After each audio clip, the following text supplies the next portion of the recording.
யார் அந்த பையன் டாஸ்கில் பிபி ஒரு கொஸ்டின் கேட்டிருப்பாரு.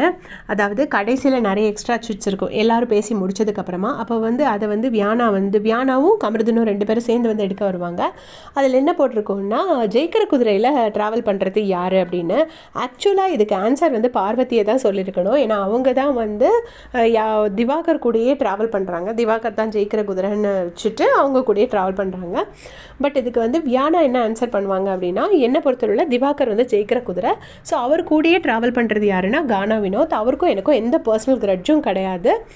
என்கிட்ட அவர் ரொம்ப நல்லா தான் நடந்துக்கிறாரு. பட் என்ன பிரச்சனைனா, அவர் வந்து இங்கே ஏதாவது சண்டை நடக்கும்போது இப்படி கொஞ்சம் இப்படி உடம்பை வளைக்கிறது, இந்த மாதிரி ஏதாவது பாடி லாங்குவேஜ் பண்ணுறாரு. அது நல்லாவே இல்லை.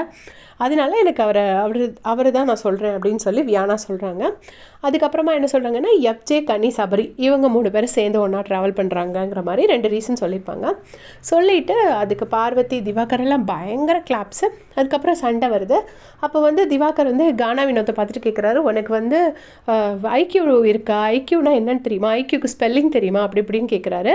உடனே கானா வினோத் வந்து பைத்தியம் இப்படியே சொல்கிறாரு. 2 பேரும் கொஞ்சம் நேரம் சண்டை போடுறாங்க. இவ்வளோ ஒஸ்ட்டு கண்டஸ்டன்ஸ் இந்த சீசனில் தான் எடுத்திருக்காங்கன்னு நினைக்கிறேன். இதுக்கு முன்னாடி சீசன்லலாம் இந்த மாதிரி ஏதாவது நேம் சொல்லும்போது எல்லாரும் நேம் சொல்லுவாங்க, மற்றவங்கெல்லாம் கேட்டுட்டு தான் இருப்பாங்க. இந்த சீசனில் மட்டும்தான் இப்படி எல்லாரும் உடனே சண்டைக்கு வராங்க. ஸோ இது பிக் பாஸ் டாஸ்க்குன்னு கொடுத்தா எல்லோரும் கேட்பாங்க. யாராச்சும் ஒருத்தர் என்னைக்காச்சும் ஒரு நாள் சண்டை போட்டு நான் பார்த்துருக்கேன்.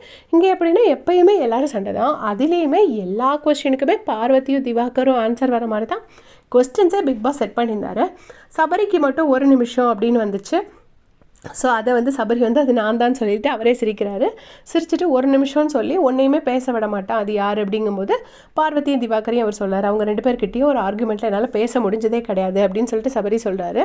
அதுக்கப்புறம் துஷாருக்கு ஒன்று கேட்டிருப்பாங்க, யார் நாட்டாமல் பண்ணுறதுன்னு. அதுக்கு வந்து சபரி, அதுக்கப்புறம் இன்னொருத்தர் யாரையோ சொல்லியிருப்பாங்க, சபரியும் எஃப்ஜேயும் சொல்லியிருப்பாங்க. அப்புறம் வேறு ஏதோ ஒரு கொஸ்டின் கேட்கும்போது யாரோ பார்வதி ஆன்சர் சொல்லும்போது பார்வதி சொல்லுவாங்க, விக்ரம் நல்லா நடிக்கிறான் அப்படின்னு சொல்கிறதுக்கு வந்து பார்வதின்னு சொன்னோடனே விக்ரம் கூட இருக்காரு, இல்லை சும்மா சொன்னேன் அப்படின்னு சொல்கிறாங்க. இது எப்படி வந்து கோ கண்டஸ்டன்ஸ் வந்து பொறுத்துட்ருப்பாங்க அப்படிங்கிறது தெரியல. நமக்கு இங்கேருந்து பார்க்குறோம். பட் கூட இருந்து ஒருத்தர் வந்து இப்படி ஃபுல் அண்ட் ஃபுல் ப்ரொவோக் பண்ணிகிட்டே இருக்கும்போது செம்மையாக காண்டாகும். எப்படி தான் எல்லா கண்டஸ்டன்ஸும் பொறுத்துட்டு இருந்தாங்களோ தெரியாது. பட் வியானாவை வந்து கடைசியில் பிக் பாஸ் வந்துட்டு நல்லா பாராட்டிடுறாரு. உங்ககிட்ட நான் அதை எக்ஸ்பெக்ட் பண்ணல, நீங்கள் தான் அந்த டாஸ்க்கை சூப்பராக பண்ணீங்க அப்படின்னு சொல்லிடுறாரு. ஸோ வியானா வந்து செம்ம ஹாப்பி ஆகிட்டாங்க. உடனே பார்வதியும் திவாகரும் அப்படி ஒரு டான்ஸ், பயங்கர டான்ஸ். என்ன மாதிரி பிஹேவியர்னே நமக்கு ஒன்றும் தெரிய மாட்டேங்குது. ஏன்னா இந்த மாதிரிலாம் யாருமே இவ்வளோ சீப்பாலாம் எந்த சீசன்லேயுமே பண்ணி நான் பார்த்ததில்லை. ஸோ உங்களுடைய கமெண்ட் சொல்லுங்கள்.